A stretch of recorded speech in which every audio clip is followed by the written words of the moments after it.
Here we are again for another review show of two of the modules for the course, Navigating Beliefs.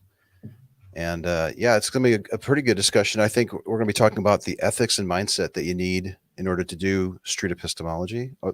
Can you do street epistemology without ethics and mindset? That might be a good question to even kick it off. I don't know if you can, but I'm joined today by a couple of people who are on the team. I got Robert here, the project manager of the Navigating Beliefs course. What's up, Robert? Hi, how you doing? Good. We got Reid here, the president of Street Epistemology International, as well as one of the subject matter experts. What's up, Reid? Hey. And then we're joined by a few other folks. Now, I would imagine each of you probably weighed in on the course itself as it was being tested, but we got Sushi here, Humanatee, and Janosch, who's also on the board. What's up, Janosch? And folks, Sushi. Yo. Hi. Hello. Can you do SE without ethics and the right mindset? Maybe we can start and throw that out there. I don't think What is so. the right mindset anyway? It's a subjective thing. I think we've discussed this. I've had several discussions about this question, and it seems like there seems to be a pretty big consensus in the community that an important factor in SE conversations is the mindset that you want to inspire reflection and understand, and you're curious, and you're doing it for the benefit of the conversation between you and your conversation partner. You're not doing it for a third party that's watching or something. And if your mindset is to change someone's mind, if you think that you already have it right and you just want to get them to accept your position, one, it doesn't really work, and two, I think many people say it's not really SE. At least if that's your primary motivation. And I wonder if that's going to bleed through anyways in your interaction to your conversation partner, that you're up to something or that you have some ulterior motive. Yeah. If you do come into the conversation with those goals, I mean, maybe you can cover it up, but if it was ever discovered that you did have some goal, that could probably blow up in your face, and they may never want to speak with you again. I think you also have to take into account the ethical perspective that you're coming from. If a street epistemology practitioner believes the other person holds a belief which preys on them, that is to say, they're a victim of their belief, one could consider it ethical to want to change their mind. Or the opposite of that. So when you say be ethical or have ethical conversations, so ethics from what standpoint is you have to kind of take into account. Right, that's true. Yeah. So the ethics module is module 3 of the course, Navigating Beliefs, and then module 4 was having the right mindset, and we're covering both of those today. And I should probably mention near the start here that there's going to be a hangout in a very popular Discord server that has 80,000 people or so subscribed to it. And they were kind enough to give us a stage to do street epistemology with the people in that group. So we'll drop an invitation link to that Discord server. Susha, I think you're going to be one of the few people over there. Yeah. It's going to be a call-in show. It's the first time we have a stage over at the politics server. I just put the link in the chat. So feel free to come and join us in 4 hours from now and bring your claims. Yeah. Is there anything that you're doing? Are you preparing your mindset for that? Because that's going to be a whole different group of people. They're probably used to debating, for one thing. Like I would imagine, considering, I don't know, grounding yourself or maybe being more real. I don't know. Are you doing anything to prepare for that? Yeah, I mean, SE has changed my mindset to begin with. It's put me at a more calm and collective state when having conversations, not being on the defensive, right? Trying a lot of active listening and trying to hear what people are saying. And I think that's an important part of the mindset, is to be calm and open to what people are saying, right? Mm-hmm. Yeah. Is this going to be recorded on this server, on this Discord server? I think they're live streaming it to the SC YouTube channel, so it will go out. Awesome. Yeah. Mm-hmm. Yeah. In 4 hours, that's not a very German-friendly time, but I'm very curious to watch that. So. Okay. For sure. Well, I've been thinking about doing another call-in show on just my channel, and that might be on Wednesdays. Things aren't set yet, so we'll figure things out. Maybe we'll work something out for people in other parts of the world. That's cool. I'm loving seeing all this activity, and we're in the process of hiring somebody. In fact, we just hired somebody, but they'll be promoting these events. So the sooner that you can let us know when you have stuff like that, we could be blasting that out over SE social media. That would be awesome. Yeah. Cool. Humanatee, did you take the course? Did you I go took through modules 3 and 4 in particular? Yeah. Yeah, one word from the definition sticks out to me through civil conversation. Civility is one of the mindsets, the civility mindset, which includes the three attitudes: collaborative, charitable, resilient. That's going to be some it's hard to do with usually politics server. Whenever I go in there and I just randomly listen to various voice chats in there, it's like the opposite of civility. But I'm glad to see some civility. A lot of screaming in there. Yeah. Yes.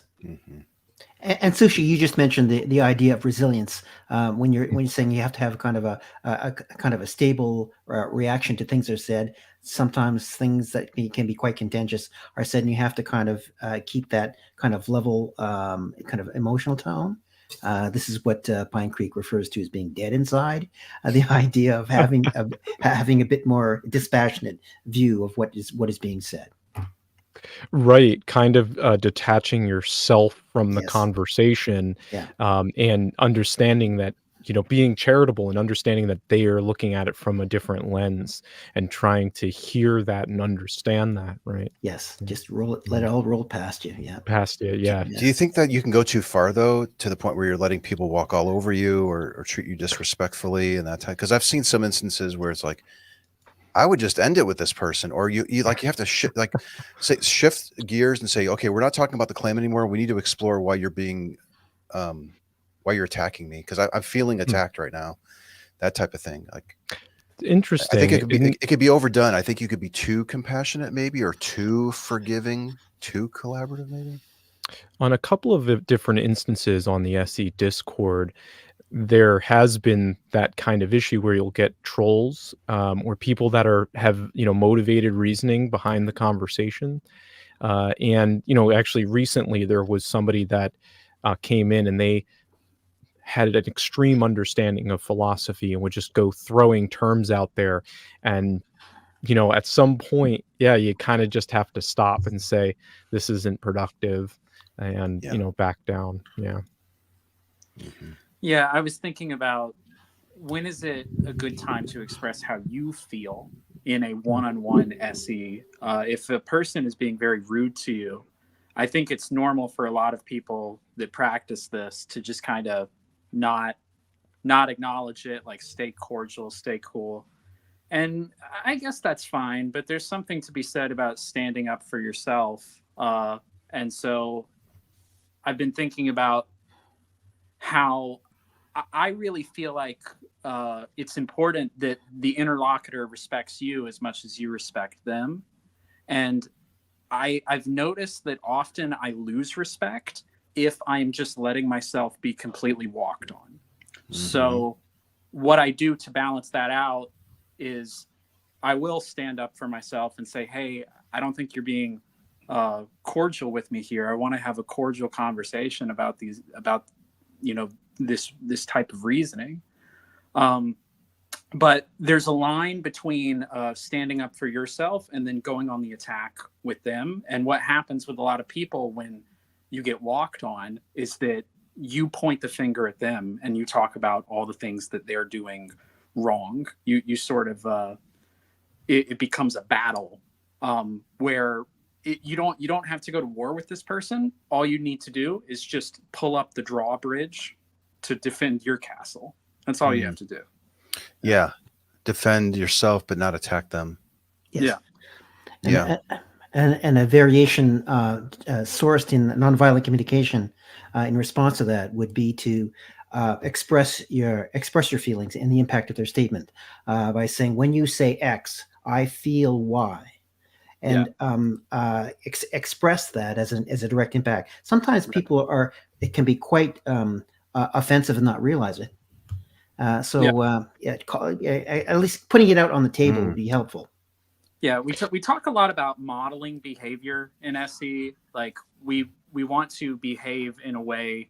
For instance, if somebody asks us what we believe in a question, what we believe about something, we don't want to dodge that question because we don't want the interlocutor to dodge that question. So we should answer honestly. Yeah. And I think likewise, I don't want to see somebody get walked on, stepped on by somebody. And so I'm going to stand up for myself because I would want them to do that for themselves if someone was doing it to them. Yeah. I think this brings up two separate parts within the modules that we're reviewing.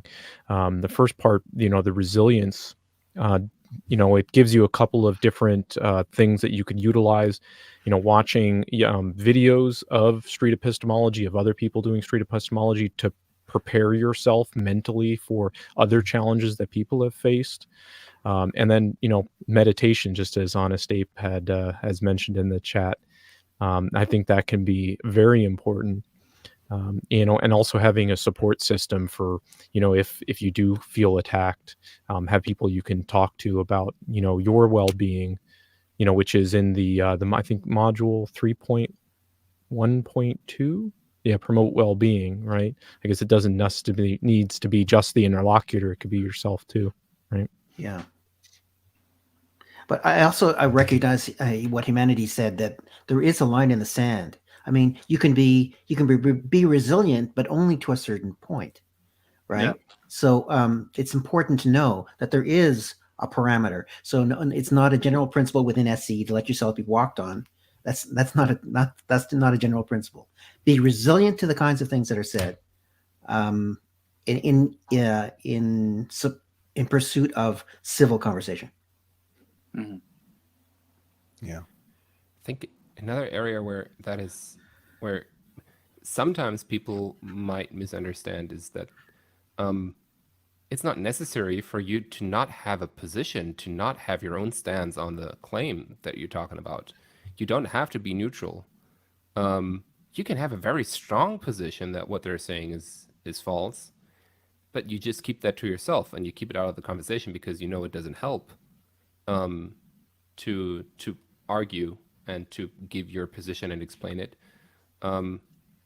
It helps to listen. And I feel like sometimes people misunderstand that and say that it's kind of dishonest, or they say that you do have a position. And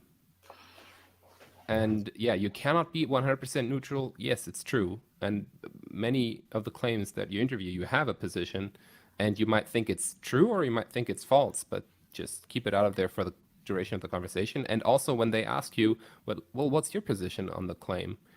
I think it's fine to either answer that or to say, I'm absolutely willing to answer that, but I think it might be helpful if we first finish this conversation and then we turn it around and then you can ask me. And you can even explain, because, not only is my experience that it helps do that, but also there's research that shows, let's say I said that I disagreed with you, that might already create for a conversation.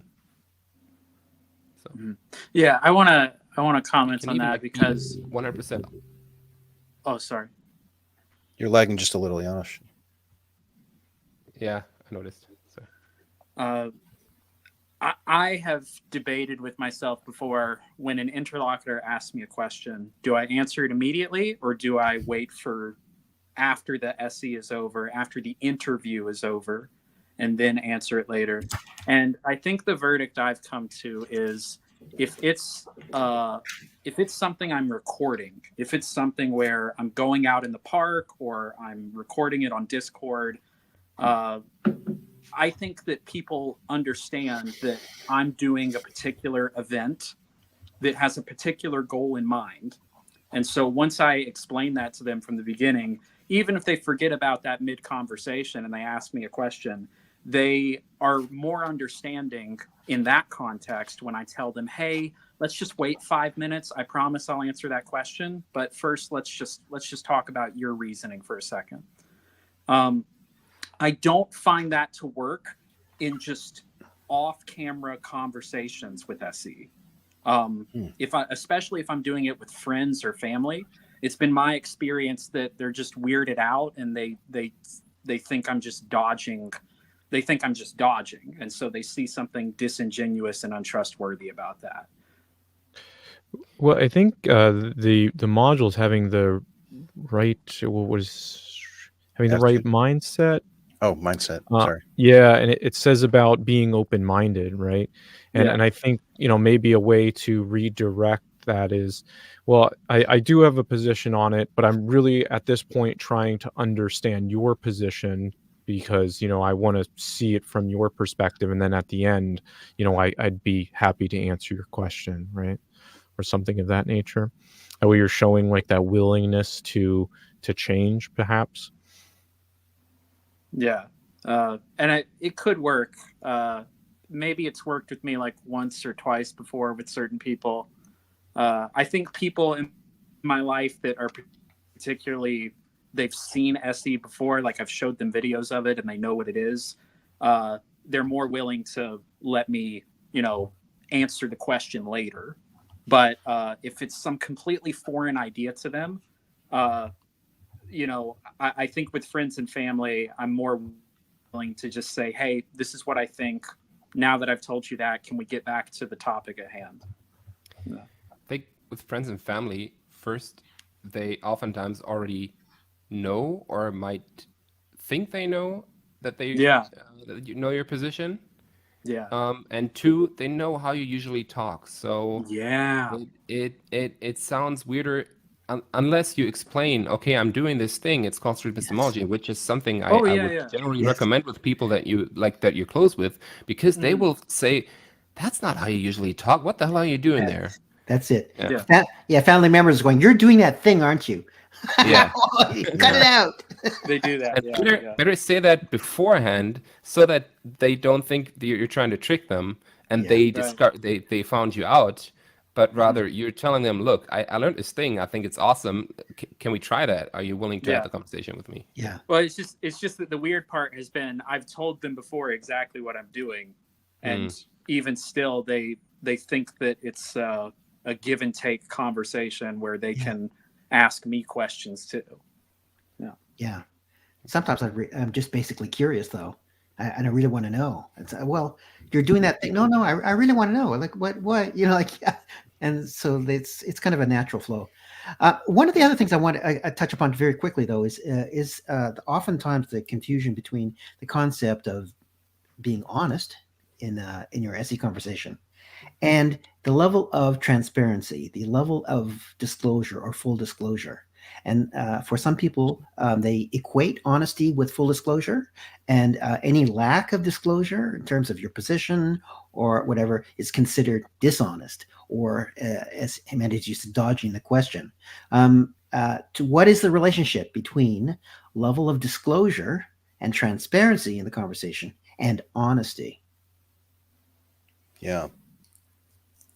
I mean, you could always do like, if I was in their shoes, what would I expect? That's probably a good barometer. Like, if I was on the receiving end of these questions, how much disclosure would I consider appropriate?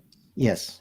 I do sometimes wonder, like, yeah, go ahead. Sorry. If you're holding anything back, is that being dishonest? There's this concept of lying by omission. So depending on your goals and intentions, yes, that could be a form of dishonesty. And I think the thing that makes it, like, the difference between things that are lying by omission and simply not telling people everything is whether or not it's relevant for what they do, what they say, whether or not they consider it relevant. If they think this is an important fact, if you had told me that, I would have, then that is at least a lot closer to lying by omission or tricking them or not being completely honest.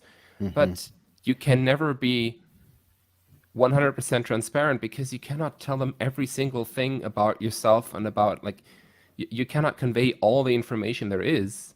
You can try to identify the information that you think they need to have, and they would consider dishonest if you. Yeah. What I mean, is it dishonest if you bring up or re-explain the Didn't tell them. method that we're utilizing, and that we're trying to remain as neutral as we can within the conversation? So that way, you're not saying, you're not being dishonest, right? Like, you could say, like, I have views about it, but like right now I want to hear about your views, because then you're not lying, you're not, being lying by omission, right? It seems like this concept of neutrality is strange to me. It seems like people often think of both of the two main mindsets as being within this larger container called neutrality, which I don't think is the case. You can be not neutral, but still epistemically humble, which includes being curious and open-minded and civil. Like, it seems like neutrality can potentially help you be more civil sometimes, because you're less biased and less likely to go off if you're biased against them, and that would help you be more civil. But just being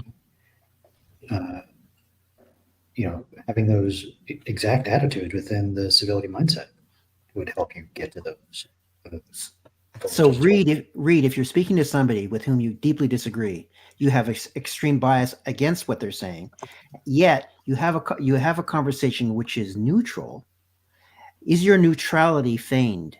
Are you being disingenuous by not by coming at it from an apparent state of a situation of neutrality, when in fact you have a very strong other opinion? You can be biased against them and not have any persuasion goals to change their mind. That's not often the case. Usually you do have persuasion goals. So if you have persuasion goals, you should be more obligated to lean on informed consent and reveal your own potential goals to keep it more honest, to align with that ethical principle. There's another technique that we talk about in Module 6 about explaining as you go, which is similar to what Sushi, I think, was saying, where you're sort of prefacing the conversation and framing it. This is what I'd like to do. But then explaining it as you go is an awesome technique, like skill, thing to do. Okay, now that we have your claim, I'd like to get a sense of your feeling of confidence on this scale. And the reason why I'm asking this is because of this. You could be revealing what you're doing as you're going as a way of disclosure, and let them know what's going on. Now, you're still like, you can still, I guess, have ulterior motives and stuff as you're doing it, explaining as you go, and maybe not be, you can still be not neutral on the topic, but that's just a really good technique to keep people abreast of what's happening. Just one comment about, I'd love to see a discussion from this panel talk about the last knowledge check of Module 3. I think I brought it up here. Somebody yes. actually, I've got it. Yeah. I probably can guess what it is. There it is. Is it about when to end the conversation? Is that the one? I think it's your conversation partner says, if I find my belief speech untrue, I may fall into depression. Can you proceed with having an SE conversation? Choose the best answer. And the options were yes, because they are in need of timely help. Yes, but with a high degree of caution. Yes, we always have the right to proceed with doing SE. And yes, but after changing the topic. And the correct answer was, we have yes, but with a high degree of caution. Right. I'm surprised there wasn't a no answer anywhere in the multiple choice, because I could see somebody reading the module and getting maybe tripped up, because there is something in there about suicide. And if somebody says that, hey, I would kill myself if I changed my mind on this, that's one of those ones where it's encouraged, I would say, to end the conversation there, or to change the direction of the conversation. And I could see somebody answering, well, no, like if somebody's depressed, that depression could be suicidal. And so you should maybe just stop it there. And we just received something to the help desk about this specific question too. So, Jan, you're probably not the only person that's brought this up. Now I can speak to the design of that question, which has to do with the reason why there are only yes answers and no answers, which is that the learning principle being taught with respect to that question has to do with those who feel that there are various reasons why they want to proceed anyway ethically. Yeah. Right. And so, for example, for a person says, "Sure, I can proceed. I have the right to proceed to have a conversation," and they believe that gives them an ethical foundation on which to proceed. And so, there are a number of misconceptions that this question knowledge check is capturing, misperceptions of what would be considered ethical to proceed. Yeah. So the caution is really the most important thing there. Like, right. You Yes. need to be aware of where depression can take a person. Yeah. And it's not meant to like discount what they're telling you. It's like, this could really be destabilizing for this person. What's going, or maybe this is just something that they say and they haven't really given it much thought. Right. Just to capitulate and end it could be more problematic. Could be problematic. Just so another way of asking this exact same knowledge check question is, an SEer decides to proceed, given that the conversation partner has said this. What would be their best reason to proceed? And lists various possibilities. Yeah, that clears it up. Yeah, I would say part of this answer as well. The context of a conversation can matter, right? If somebody just says that, they could have just said, well, maybe for an example, I might be that I could fall into a depression, right? Well, that's not like saying like, well, if it wasn't true, I would definitely fall into depression, right? Two different meanings, same sort of sentence. And I think that's when I read this question, that's kind of how I read it. And then the degree of caution, right? What is the next thing are they saying? What have they said before? Are they emotionally disturbed at the moment, or that kind of thing? Not disturbed. Are they showing signs of being frustrated or upset, right? Mm-hmm. The word "may" in that question carries a lot of weight. The response, I may do this thing. Yeah. Okay. Yeah. But it does get down to how this is such a judgment call by the SEer. From the ethical side of module 3 to the having the right attitude, this is all stuff that falls on you and things that you should consider before you even have the conversation, so that if you find yourself in those situations, you'll be more prepared to respond. Although, I've brought up a deeper one when it comes to the ethics. Like, for instance, using this example, my belief being untrue, but let's say they had some really extremist views that is actively doing harm, then maybe it is more ethical to continue, right? And that's just one way to look at it as well, that you kind of have to judge the conversation. And I think we have an example like that in the course about somebody who thinks that they can solo kayak across the Pacific or something along those lines, right? Yeah. You would want to intervene. The option you came up with there, Sushi, was option A in the knowledge check. They are in need of help, and I'm going to help them by proceeding. Right? Yeah. Yeah. Yeah, promoting well-being can be, persuasion can help promote well-being. Yes, potentially. it can. Yeah. I've ended a talk with a person. I was interviewing two college students, two young women, and I had my timer and I was doing the whole, interview style SE. And this one person was observing me interview her friend. And then by the end of the conversation, she wanted to be interviewed. So she'd observed me do one. And then when I explored her claim, which was something like, medicine has never helped me, and it's only the belief that Jesus is real that's getting me through the day. And she was sincere about it. Mm-hmm. And I ended up clumsily ending the conversation, and she got upset and she insisted that I keep interviewing her, which is really bizarre. Cool. I don't think I've ever uploaded that conversation, but maybe I'll blur their faces and put that out there. That might be a good example.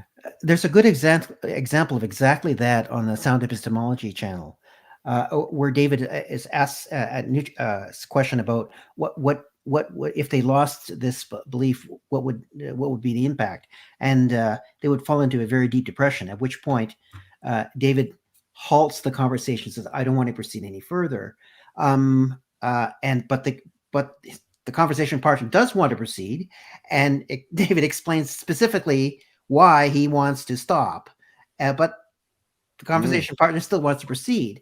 I would think that if that's the case, what you do is you go meta. You say, well, let's just talk not about the specific claim, but the general topic or some other thing. It's funny. It's funny you say that, because that's I think that's what I ended up doing, because I felt like now I'm obligated to like fill out the next 4 minutes of this talk, so she won't be mad at me. So I didn't get down to, I didn't start asking, reasons and method questions. It was more about talking about truth in general or something. Yeah. How is this belief serving you? Blah, blah, blah. Yeah. The SE survey questions. What is reality? Is truth important to you? What does it mean for something to be true? Yeah. Kind of still doing SE, but without talking about a particular belief. Yeah, at this point, the claim had been established, though, and I was like, so anything that I was asking her, in her view, I think it was coming through that lens. So it was really tough to extract. I'd never been in that situation before. It was wild.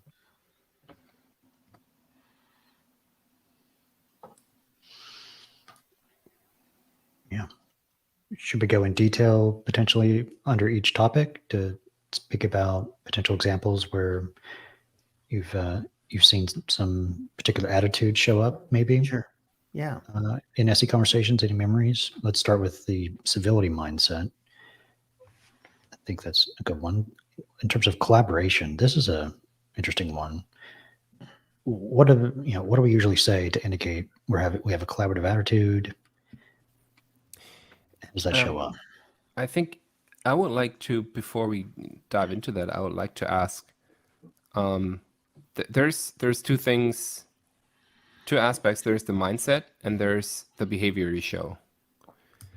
Let's say someone had the mindset, oh my God, this is such a stupid claim. It's ridiculous, and I need to expose that. They had the mindset, but no one would be able to tell that. They did it. They used everything that is SE so well that anyone observing the conversation would think, that was a really good SE conversation, and you would think they have the right mindset, but they don't. Is that SE? What's the question, though? Like, is it wrong or is it SE? Yeah, is it wrong and is it SE? That's a good question. Because like, if you're asking the questions, if you're demonstrating outwardly that you're doing everything SE, but you're hiding something, it's not your true views, or Well, I think that goes back to what Reid had said about where like neutrality isn't necessarily important. It's about being epistemically humble. And what was the other term you had used, Reid? Civil. And civil. Civility, I think, yeah, like if you have that in mindset, right, then maybe those personal thoughts and feelings about the claim doesn't really matter. Not about the claim, about the purpose of SE itself. Like, what am I trying to do here? Am I trying to inspire reflection, or am I trying to expose bullshit that they believe?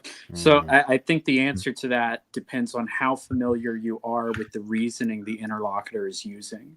If the you're talking with is a theist that is using a certain type of reasoning.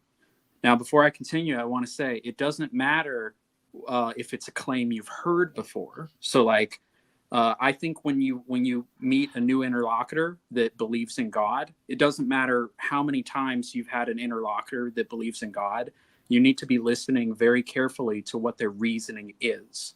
But once you know what that reasoning is, and I should say, you need to be open that, they're about to tell you something that you don't know. And you need to have that epistemic humility that can get you to change your mind. But once you know that the reasoning they're using to defend their God belief is the same reasoning that you have seen previous interlocutors struggle with or even change their minds on. I think it's perfectly acceptable for you to shift gears and say, let me expose quote unquote BS. What do This you is a think great about that? topic. This is a topic we'll be definitely covering in the activism module, the last module. Yeah. Because exposing means obviously not to people watching, they're in person. There's exposing to an audience because you're creating content. So if you come across a person who believes certain things and you are epistemically humble and you understand them, and then you confirm, this is what they believe and why.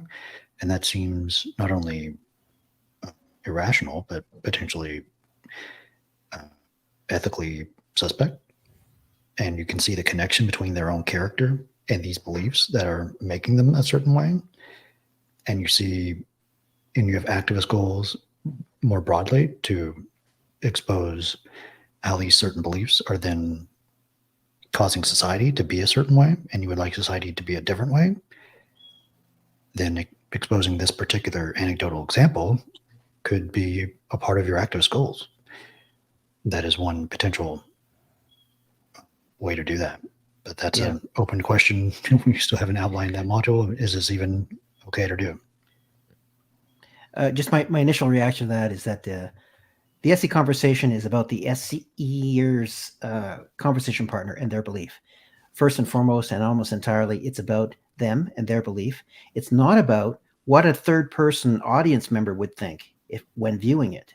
It's not about their impression or whether or not they come to any realization. In fact, not about them at all. It's about the conversation partner and their belief. And anything else is a kind of a ripple effect, which you can influence and can be aware of. But it shouldn't. I don't think it should be a deliberate aspect for how the SE conversation itself goes. It's about your conversation partner. And I think right there, it's very important to be aware of the distinction between saying it is not SE and it is not good or not right to do it. There are different ways of having conversations, and there are different conversation styles that are good, helpful, productive, a good conversation to have, but they're not SE. So when we say it's not SE, that doesn't mean you shouldn't do it or it's a bad thing. The question is, when you switch gears and you go into activism, is it still SE? Or have you decided, okay, I'm gonna stop doing SE and instead now I want to expose something? Because now I have a goal in mind. I just want to show that this is wrong. Yeah. Is it activism if you only go out with the intention of questioning or doing SE on specific claims? That's a good question. That, If you just let's go say- out, agree is activism. Yeah. Yeah, Yeah. like you put out a sign in, like I only want to talk to people who eat meat, and I want to SE you, about that belief in particular. Does that mean that it's activism? that's probably a good indication. If you're limiting your interactions to specific topics, then you're probably more in the you have more skin in the game, or you're more in the activism mode. Now, theoretically, I could see someone that's doing that because they are concerned about a claim and they don't know where they stand. You might be 50-50 on something. You're like, I don't know if this is good for the environment or bad for the environment. So I want to SE people about this climate policy and see what their reasoning is. Yeah. Or that's the hot topic of the day, and you're going to get more video views if you upload videos about that content. That could be another thing. There's motivations behind the selection of the topic. Yeah, that's the third party audience member perspective that you're taking into account. You're sort of playing to the camera. Yeah. I want to talk a little bit about the shifting gears again. So it's one of my goals with SE to both myself be a more reasonable person and for the interlocutor to be a more reasonable person. And the way that we do that is that we discuss reasoning and we discuss what makes reasoning reliable. And so I don't know if I do stop doing SE if the interlocutor tells me the reasoning they have for a claim, and then the reasoning they tell me is identical to other ILs I've talked with, and then I use that knowledge to say frame an outsider test or frame some kind of question that I think they might struggle with, like the previous interlocutors. And I don't do that with like the purpose of, oh, I'm going to prove them wrong. It's more so with the purpose of like, let me see what they do with this, because if they do what I think they're going to do with this, it's going to lead both of us to a similar skepticism with that type of reasoning. And if it doesn't, then that'll be very interesting, because then they will show me something that I don't know. Mm-hmm. Yeah, for me, I don't think I ever switch gears out of from not activism to activism when I'm out recording content. I'm always at least doing activism for SE, the conversational method, like to model it and showcase this is a way to have conversations. Sometimes I then add on additional things I want to be an activist about, like critical thinking education. This person said this particular thing. This means it's like a kind of informal fallacy or logical fallacy. And I can help them think more about that, to help them, think more critically and model that.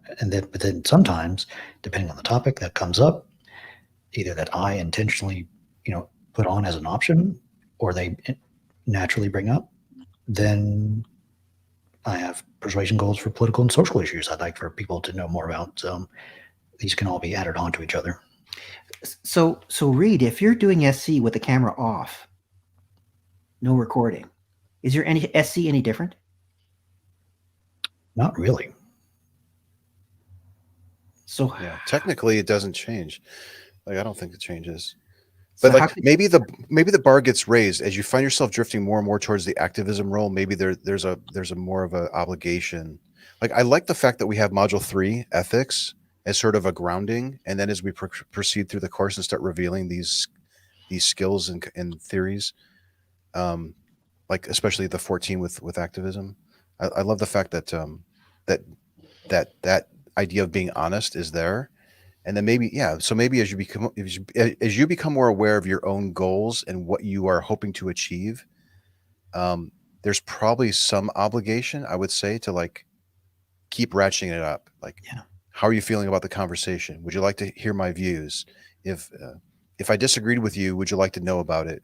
Something along those lines. And I don't know, maybe I would be asking those questions more for me to feel better about asking the deeper questions, because I was thinking, if I ask this one question, that's the thing that they need to think about. That's going to cause them to reflect on this thing and maybe lower their confidence. Like, that definitely goes through my mind. But what obligation am I bringing to that? Like, I mean, these questions can be really profound to people, and you can achieve a lot of these goals, especially if the reasoning is faulty. You can really help people really reflect on their reasoning. And it would be sad, to not go in that direction when we know that we can achieve these really amazing things. You just have to consider the impact. How disruptive is this going to be to this person? Mm-hmm. Would I feel better? How would I feel if this was used on me? And that type of thing, the greater good. I think that without these mindset and ethical considerations up front, if it was completely missing and you leaped into the conversation straight away, your conversation partner may respond to some of these insightful questions. They would sound like gotcha questions, without having first established this mindset and approach the conversation of ethics, honesty, transparency, civility. These these things establish an atmosphere that is conducive to open, honest, and disclosing conversation. So that's why these are module. That's why this is module 3 and 4. That this theory stuff needs to be established first as a foundational to all the techniques which follow. So and runs through all of these techniques.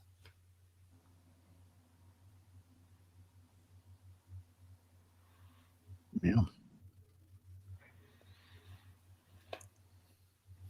right. Want to go over the specific attitudes in particular? This is a great illustration from, Rebecca. Right. Rebecca. We have these crappy Google Doc graphics that we usually make, but then she turns them into really nice graphics. Yes. This is much better than we could all do on Google Docs. Try to keep up with it. Try to keep up with the plant, seed, tree, motif here as well. So you want to go through the civility and the epistemic humility ones? If you want to, yeah. Sure. First one is collaboration or collaborative attitude. I think that is something that makes SE special. It has that feeling of, oh, there's no real antagonistic thing happening here.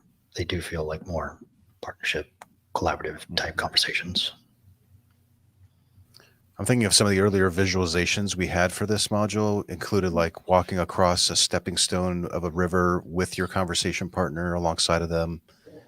The collaborative nature of SE is really good and kind of sets it apart, I think. What are some examples helpful. of collaborative language that would be in an SE conversation? I'm working with you. I've told people that, because a lot of people, even though it's an interview, like they may think that I'm interviewing them to attack their views, and it's like, well, I'm working with your reasoning, Mm-hmm. How could we figure this out would be a good. Yeah. I think for many people, this There we go. is a big part of the appeal of it. At least it was for me. When I discovered your first videos that I watched, Anthony, I loved how people enjoyed the conversations and enjoyed thinking about them. And when you ended the conversation, they felt you had thought about it together. It was something that they enjoyed because it was a collaborative experience. And I think for me, that was what drew me in. I thought, this is amazing. I want to learn this. Yeah, it's contradictory to what we commonly see. Yeah. About when there's discussions on difficult subjects, it's much more confrontational, combative. Another way to engender the collaboration is to separate the belief from the person and say, that's an interesting belief. Let's examine that together. You are placing the belief on a table for examination, and you're working together as partners to examine this thing. So just separating the belief out as some kind of conceptual object is a way of introducing this idea of collaborative. Yeah, like if we were asking, like, could we explore it together, right? Then we're, talking about it, or both of us, and then you're also like asking them if it's okay to talk about that belief. Yes. Right? Yeah. Mm-hmm. I have this mental image of this thing on a table for examination. Yeah, it's a nice way of looking at it. Does anybody else have any examples of collaborative language that they like to utilize?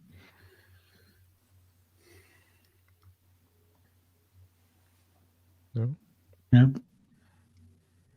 Can't really think much.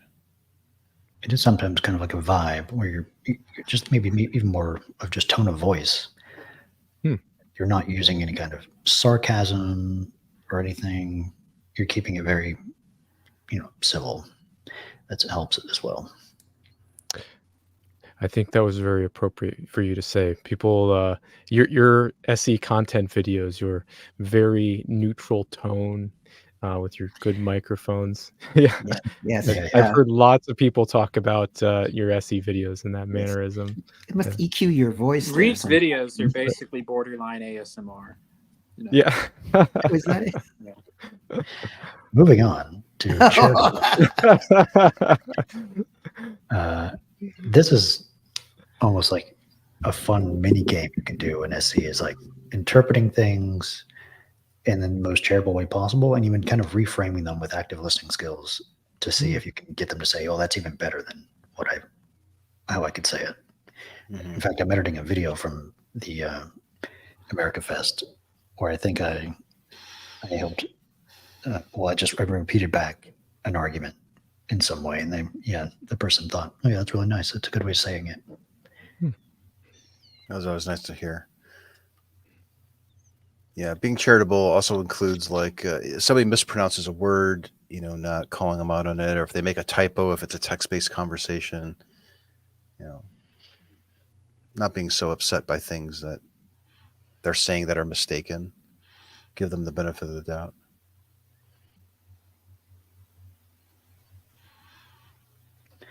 Yep. And then we have the resilient attitude. We talked a little bit about this already. This is going to be something you're going to need in the politics server for sure, and charitable. That's something again, I hardly ever see in the politics Discord server, the charitability. Like that, it's just, you find, what is this one quote? I love this one quote.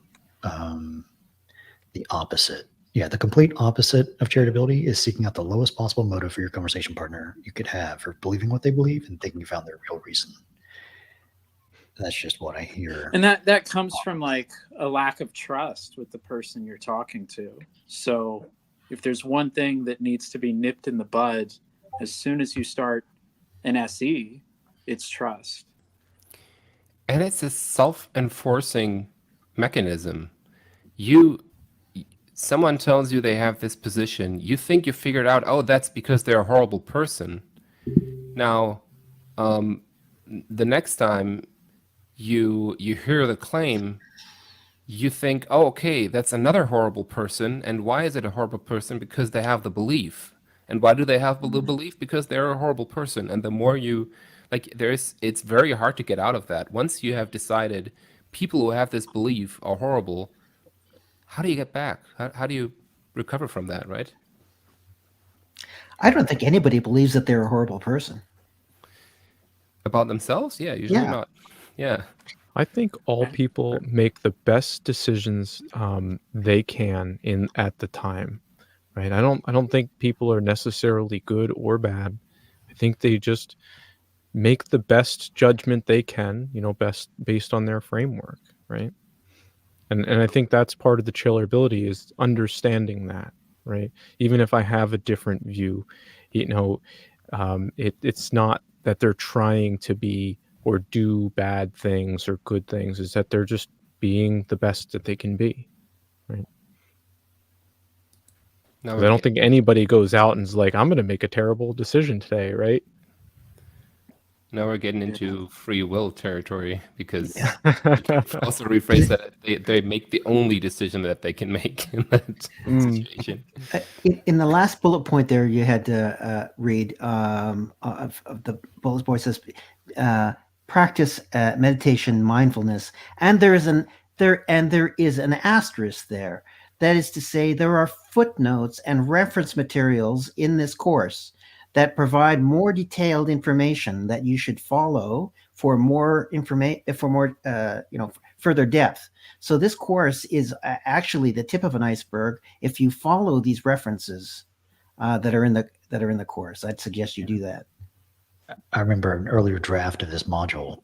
You went in detail about mindfulness meditation techniques for like at least a page. There was a whole page of stuff, and I feel bad for Honest Ape, because I think they contributed largely to that. This was very important to them, but it ended up getting scrapped because we were thinking, we're not really the experts on how to do that. We recognize that it's important, but to get into the level of detail of how to do mindfulness and meditation seemed outside of the scope of the course. So we ended up just boiling it down to one reference. Yeah, having reviewed multiple modules of the course before it was released, it is amazing what you guys have turned it into. The website is fantastic. I was really pleased on the day that it was released. I'm like, this is great because some Good. of it previously was a bit wordy and Very yeah. rough. Yes. It Mhm. was very Yeah. rough, but it was you were on the you tested many of the modules. Yeah. We listened to it. We poured over those Yeah. videos of your feedback and then the surveys that the people filled out. And we'll do the same thing with the phase 2 too going forward. We'll test that. Beautiful. Yeah. One of the Yeah. success factors of this course is the SC community itself, providing feedback on the quality of it through the testing mechanism. Crucial.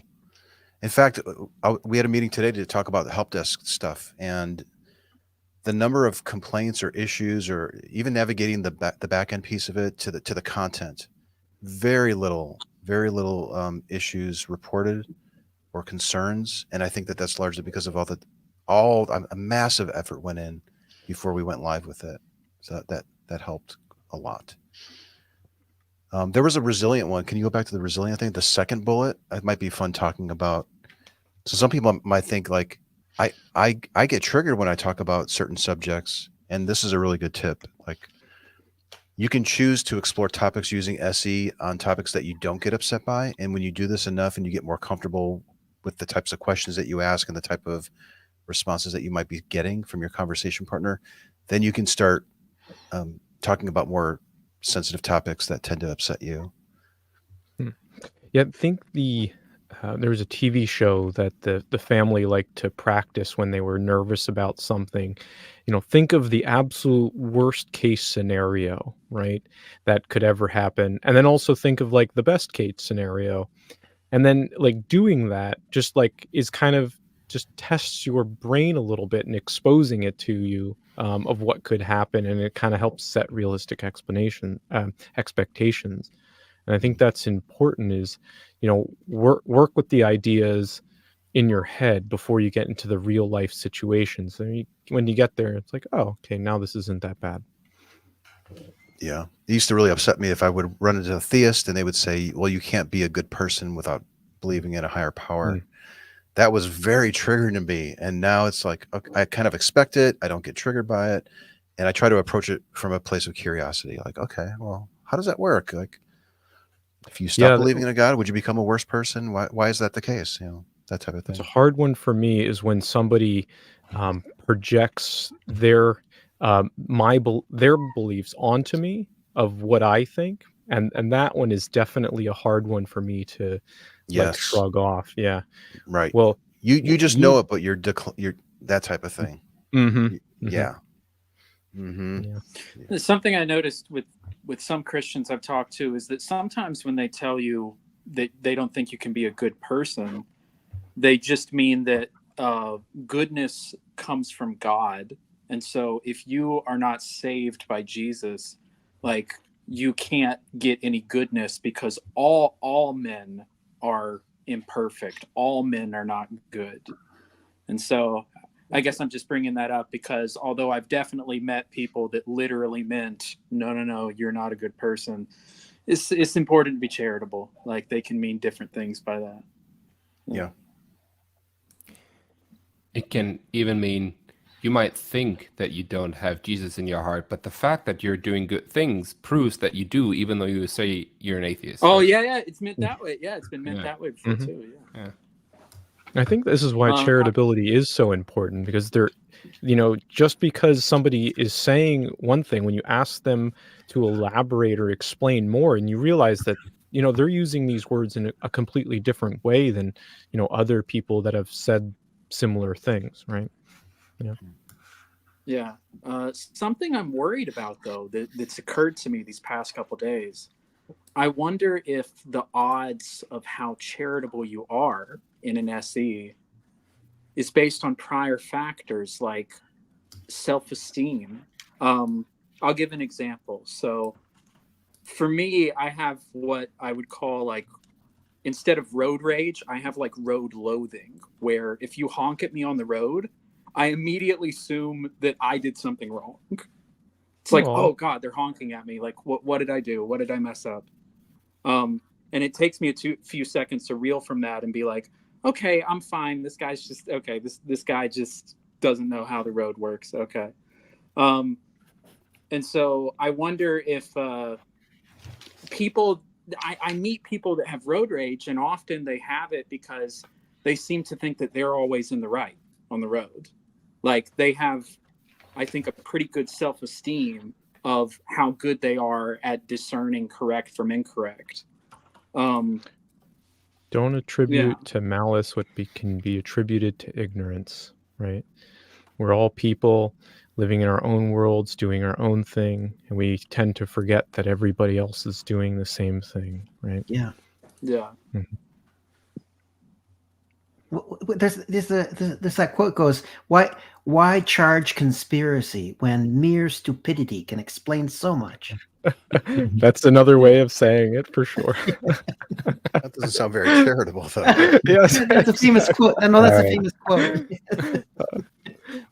Robert needs to, anyway. Next up. Hey, last thing I want to say on resiliency, I got something to say about resiliency here. I love the way you've defined it, like the ability to remain composed even when faced with emotional challenges. So often resiliency in the context of arguments and reasoning, it's used to put a virtue on people who don't change their mind. And I think here at SC, it's like we actually put a virtue, if anything, on changing your mind, or at the very least, just thinking about whether you could be wrong. Yeah. Yeah, we don't mean close-minded by this. Yeah. Right. Mm-hmm. We mean Right. very much the opposite. Starting with the attitude for everyday community, open-mindedness. Another great illustration. Yeah. The earlier version of this illustration, they were cross-eyed, if I'm not mistaken, and then Reid specifically said, "Can she just be looking up instead of cross-eyed?" It was like the clown from It, a little bit. I think of John Malkovich, actually. I'm gonna I'll drop that on the SE Instagram. See if in case anyone wants to see what that other version looks The like. reversed one? Okay. Sure. Okay. I'm having trouble with my internet connection tonight, and it's also getting a bit late, so I think I'll jump off and leave it to you guys. All right. Thanks, Okay. Janosch. Janosch. Have a good one, Okay. Janosch. You too. Bye. Yeah, we'll wrap up soon. Just covering these last few attitudes. The disposition towards seriously considering other points of view, even those that you don't currently think are true. Yeah. Yeah. Which can be tough if you are talking with somebody who you're just convinced is flat wrong. And I chose that word particularly. Yeah. Oh, here's an example.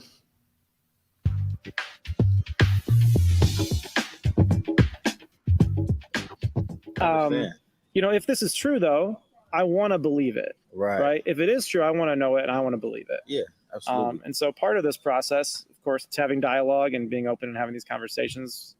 But it's also an opportunity maybe for me to learn something. Yeah. Right. Yeah, absolutely. From somebody like yourself. So.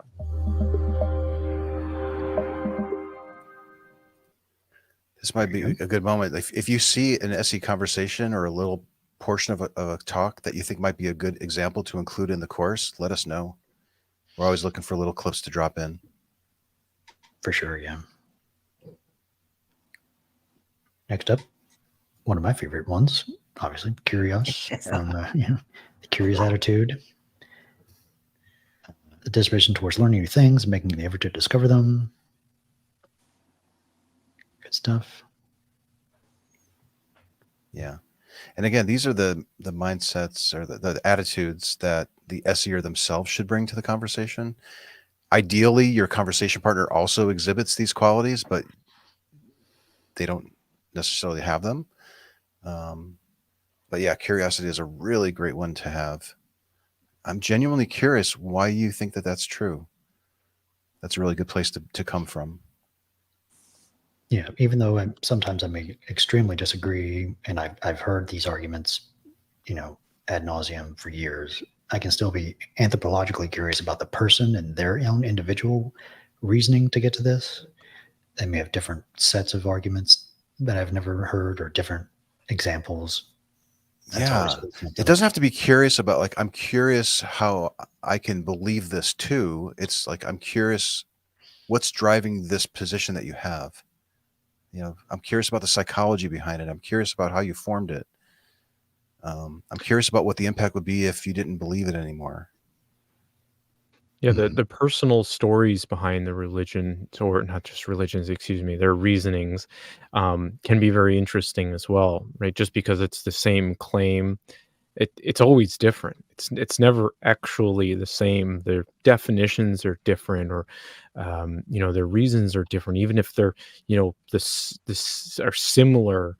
And sometimes the really out there claims can be very interesting, because sometimes it's so interesting to get inside of somebody's mind to see how they're viewing the world.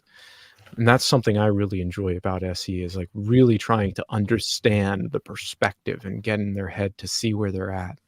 Yeah. Another element of the curiosity here. I don't think it's necessary. I don't think it's in the text for the instructional text, which is that curiosity can be infectious.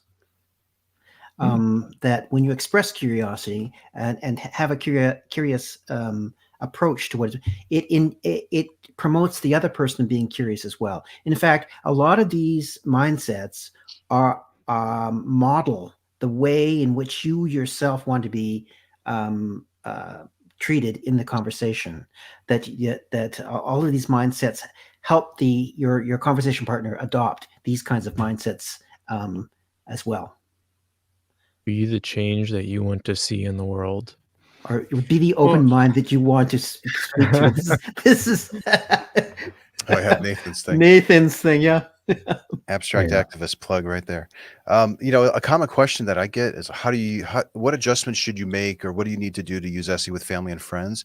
And it's these mindsets. If you exhibit these mindsets, this is a great way to sort of model that type of thinking, where you're not even bringing up a particular claim, but you're just naturally sort of collaborative, charitable, curious, epistemically humble type of individual. If you can just try to incorporate this in your life around the people who you love and your friends, who I assume you love too, that is infectious. Like, that is just such a great way to get those types of discussions going, where you're not even necessarily bringing up a claim.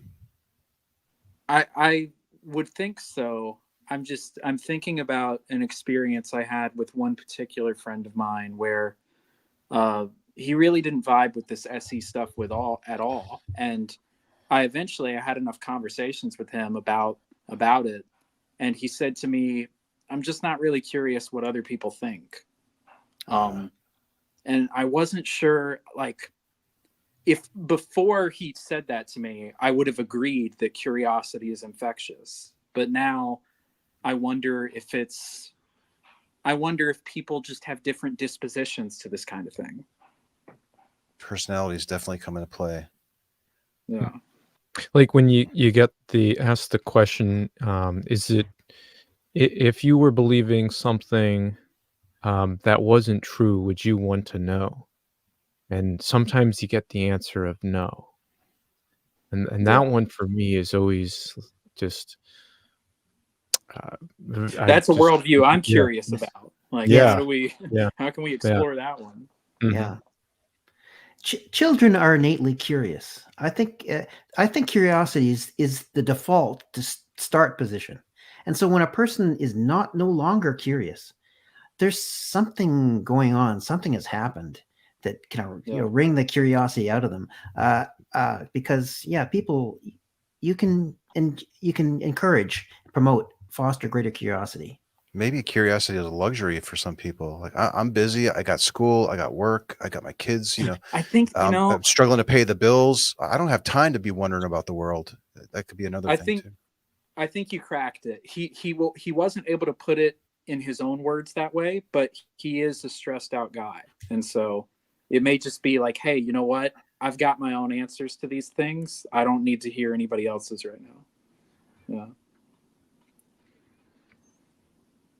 Good. Gotcha. All right. Well, that's probably a good place to wrap it up, you say? Unless there's anything else we need to cover. We'll probably be back next week or a little later to talk about Module 5, preparing to do SE. Ooh, And yeah. then we'll do after that Awesome. the report one. All the things you need to consider before your conversation starts in the first place. Yeah. Mhm. Nice. All right. Well, that was a great discussion. Thanks, everyone. And be sure to check out the course, navigatingbeliefs.com. It's free. It's the first phase is out. We're working on the second phase, which is modules 7 through 14.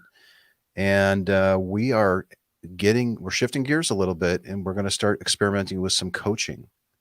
So if you learn better by joining a coach to teach you how to do this, we're heading in that direction. So that's coming soon. So keep an eye out for that. And it will be built off of everything that's in the self-directed course. We're not going to deviate from that.